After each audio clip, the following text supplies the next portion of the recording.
거울 속에서 누군가가 날 보고 있었어요. 처음엔 단순한 소리였어요. 뭔가가 장롱 안에서 날 부르고 있었죠. 넌 나랑 같이 여기에 있어야 해. 그 여자는 죽은 지 4년 됐대요. 그럼 내가 같이 살았던 건 누구죠? 저 거울 안의 저것은 대체 뭘까요? 장롱 속 그녀. 일본 에도 시대 어느 외진 나가야 공동주택의 한켠. 작은 방에서 부부가 조용히 저녁 식사를 하고 있다. 남편 소혜이는 목수 일을 마치고 돌아온 참이었고 그의 아내 오치요는 묵묵히 상을 차려냈다. 둘 사이에 말은 없었지만 작은 등불 아래 그들의 저녁은 따스해 보였다. 소혜이님, 오늘은 많이 힘드셨죠? 괜찮아. 당신이 이렇게 맞아주는 것만으로도 난 좋아. 그런 평범한 밤이었다. 그날까지만 해도 소혜이는 몰랐다. 지금 그의 눈앞에 있는 이 여인이 죽은 사람이라는 것을. 그날 밤 소혜이는 이상한 소리에 잠에서 깼다. 장롱 쪽에서 무언가가 안쪽을 긁고 있었다. 바람도 쥐도 사람도 아닌 설명할 수 없는 존재의 소리. 소혜이의 심장 박동이 점점 커졌다. 여보, 대답은 없었다. 오직 그 소리만 장롱 안에서 계속 이어졌다. 소혜이는 조심스레 다가갔다. 수년 동안 사용하던 장롱. 하지만 지금은 무언가 다른 기운이 감돌고 있었다. 그는 문을 열었다. 그리고 그 안을 들여다보았다. 비어있잖아. 아무것도 없었다. 하지만 그는 확실히 들었다. 그 안에서 나는 소리. 그리고 방 안의 공기가 조금 더 차가워졌다는 것까지. 그때 그녀는 자고 있다가 벌떡 일어났다. 얼굴은 새하얗고 눈은 떨리고 있었다. 소혜이님, 제발 그 장롱은 열지 마세요. 뭐라고? 왜 그러지? 그냥 오래된 장롱이잖아. 그 안엔 저를 찾고 있는 게 있어요. 그녀의 말은 끝까지 이어지지 않았다. 소혜이는 그 말의 뜻이 무언지 몰랐고 그녀도 그냥 얼버무리고 말았다. 하지만 방 안의 공기는 확실히 무언가를 숨기고 있었다.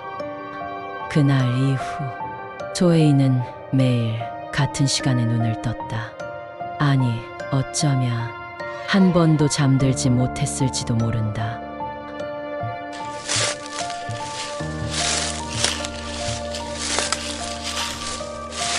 매일 밤 장롱은 이상한 소리를 냈고 그는 그 소리를 들었다.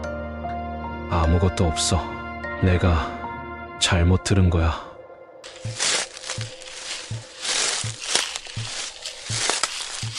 하지만 그 소리는 더 길어지고 더 가까워지고 있었다. 어느 순간 그는 일어섰다. 그리고 아무 소리 없이 장롱 앞에 섰다. 손끝이 문틀에 닿기 직전이었다. 소리도 없고 숨도 멎은 듯한 밤. 안에 대체 뭐가 있는 거야?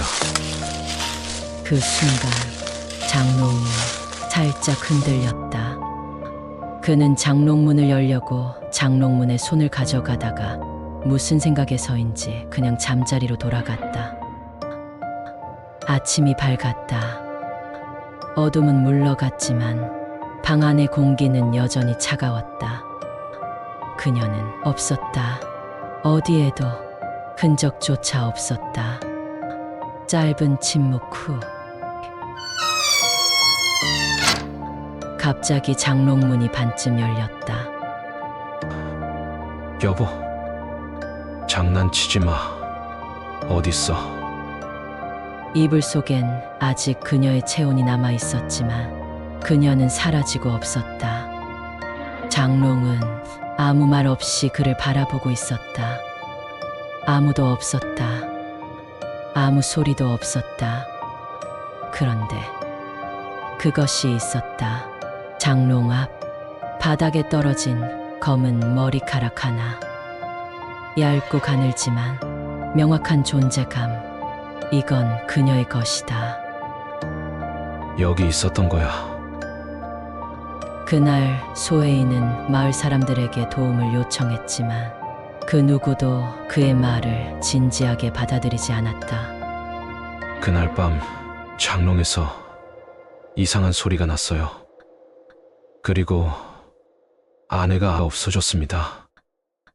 응, 도망갔을 수도 있겠지. 부부 사이 다 그런 법이야. 소혜이 씨, 요즘 너무 피곤해서 이상한 꿈 꾸신 거 아닙니까? 아무도 믿지 않았다.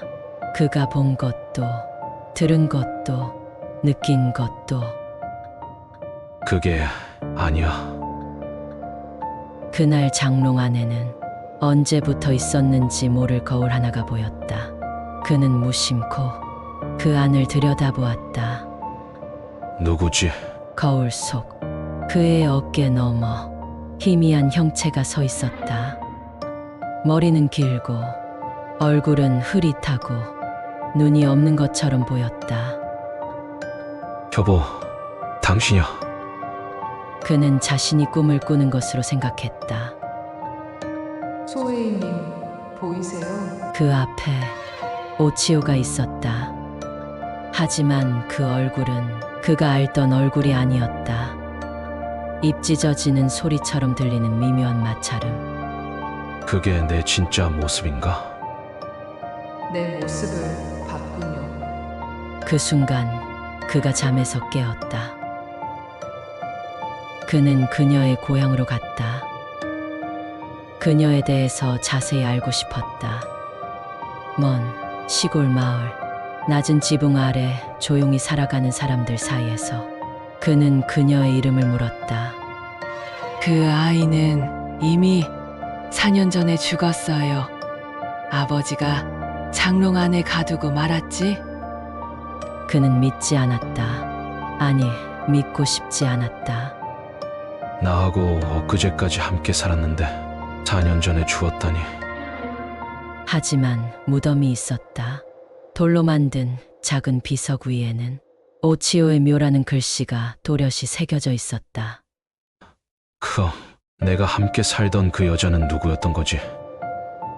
작은 무덤, 낡은 비석, 오치오의 이름이 또렷했다. 그는 믿고 싶지 않았다.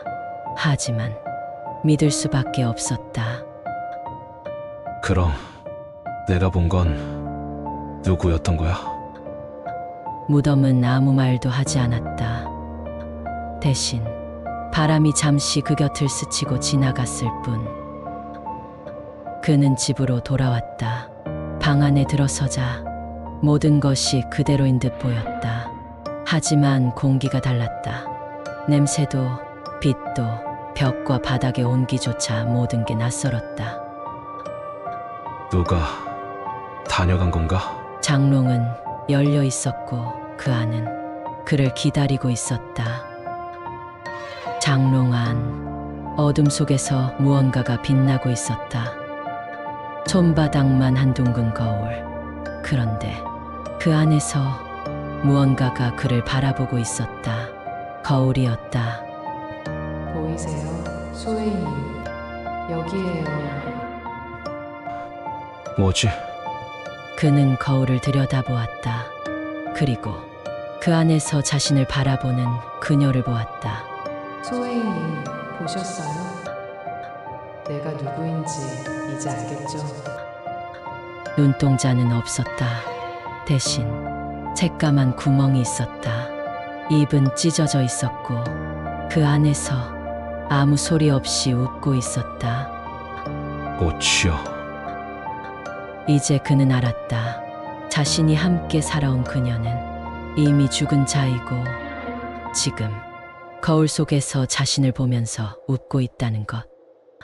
그 순간 거울 속에서 무언가가 튀어나왔다. 피부는 새하얗고 손톱은 길고 시커멓고 그 손은 사람의 것이 아니었다. 그는 도망치려 했지만 손은 그의 팔을 놓지 않았다. 그 순간 방 안의 빛이 꺼졌다. 그리고 모든 것이 사라졌다. 이제 당신도 이 안에 있네요. 방 안은 조용했다. 너무 조용해서 그 누구의 숨결도 느껴지지 않았다. 소혜이는 사라졌다. 이름도 기척도 온기도 이 방에서 완전히 지워졌다. 열린 장롱 안, 거울은 이제 아무것도 비추지 않는다. 다음 날 이웃 노인이 이상한 낌새를 느끼고 소혜의 집을 찾았다. 방은 비어 있었고 그 안엔 아무도 없었다. 미닫이 문이 열리는 소리, 조심스럽게 내딛는 발소리.